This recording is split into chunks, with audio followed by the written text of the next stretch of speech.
Deze video is mede mogelijk gemaakt door Global Joy Media Groep.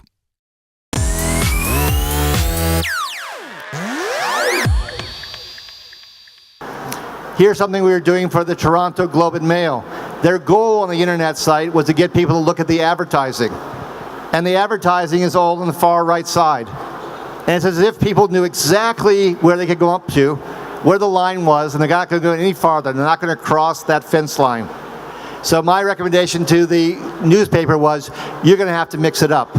Every day, every week, you're going to have to put the ads into the body of the copy, and don't do it the same way one day to the next, and figure out how you can leverage color scheme and other visual details to draw the eye into the ads, because otherwise, if that's the result, you cannot charge for ads that nobody is looking at, and you will not have a successful newspaper.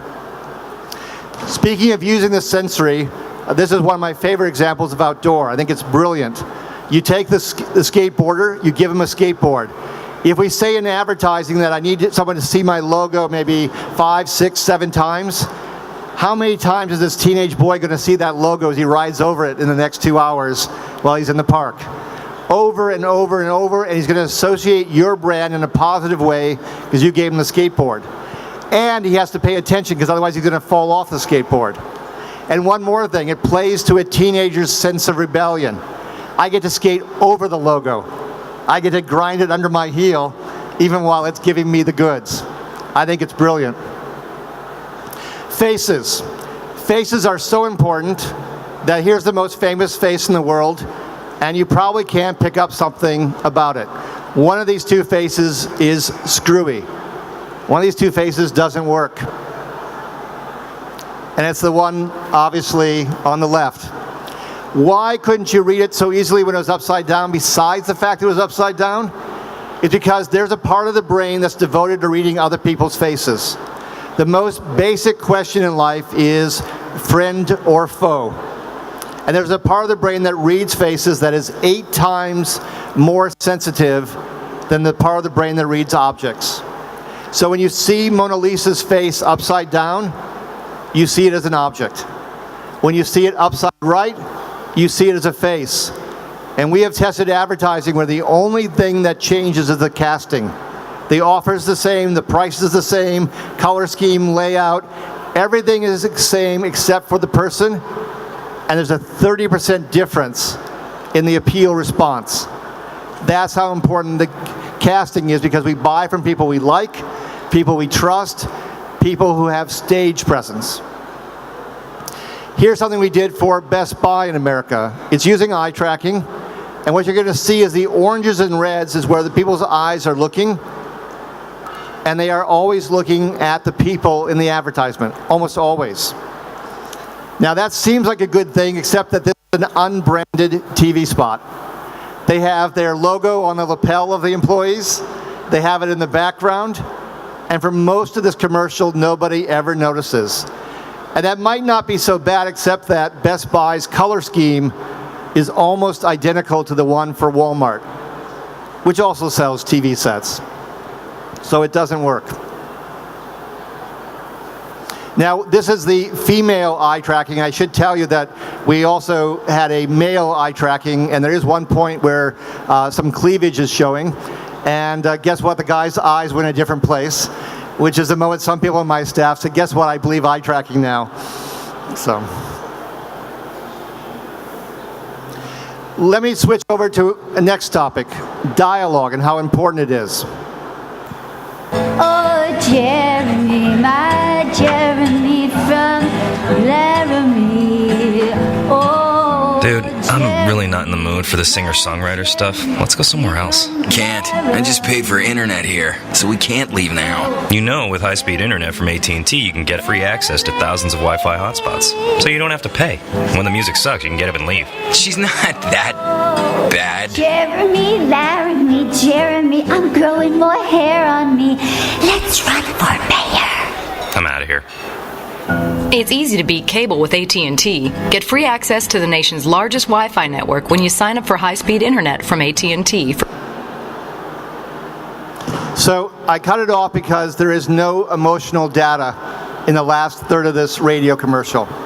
The old joke, of course, the most famous joke in advertising, which no one laughs about anymore because it's a waste of money, is half my advertising is wasted and I don't know which half. In this commercial, I know exactly which half. It starts at second 38. The first part of the commercial works very nicely. There's a lot of emotional data points. There's a lot of emotional engagement. You have two guys in the club. One is the loser dude with a bad mobility plan. He can't leave the club because otherwise he won't have any coverage. You have the smart dude with a good plan, and both of them hate the singer. But what everybody hates more than the singer is when the voiceover comes in. Because the voiceover is very corporate, very generic. My dear, no one gives a damn. And all the emotional data goes away. And the bad thing for AT&T is that that's where they stuck most of their branding and most of their messaging. So it's really important to not give into that. And yet what we've found is that way too often the company says, you know, this is brilliant. I'm going to save a little bit of money on the production cost, and I'm just going to have one voiceover. One person, I'm going to have a monologue. And what we've found is that in our database, whether it's TV or radio, that over the 12 years, 69% of what we've been asked to test is a monologue. And yet we've also found that a professional monologue, like the woman from AT&T, gets 1/3 of the appeal score of having a dialogue, and it's also worse than being more intimate and not sounding like a stuffed shirt. So it's exactly what you shouldn't do. It is basically saving money on the production costs to have no impact once you take it to the marketplace. Another thing that's is important, because we're talking about emotions here, is to move beyond the initial sensory perceptions to how emotions impact advertising long term. And I think that's about the value system. And so Unilever has come to realize, because of the example I'm about to show you, that of course you have to recognize and respect people's value system, otherwise you're going to get into trouble. Here's the commercial that made the CMO pay so much attention to social media.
So I think the key thing about social media is, yes, you can track how many Twitters and things are going on, but I believe there's three things that are important in taking into account.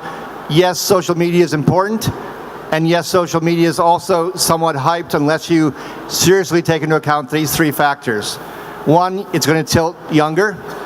The second, if you don't have a lively offer, if you don't have a company that has a strong brand presence, like an Apple, for instance, social media probably isn't going to work as well for you.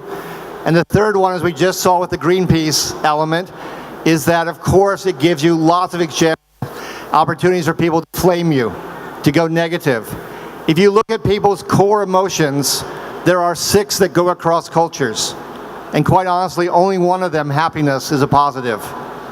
There is surprise, which is a kind of a pre-emotion, but then you have anger and disgust and contempt and fear and sadness, all negatives. And so if you get people emotionally charged and sharing things, and they share things when they care about them, then it means companies are going to have to be very careful about handling this going forward.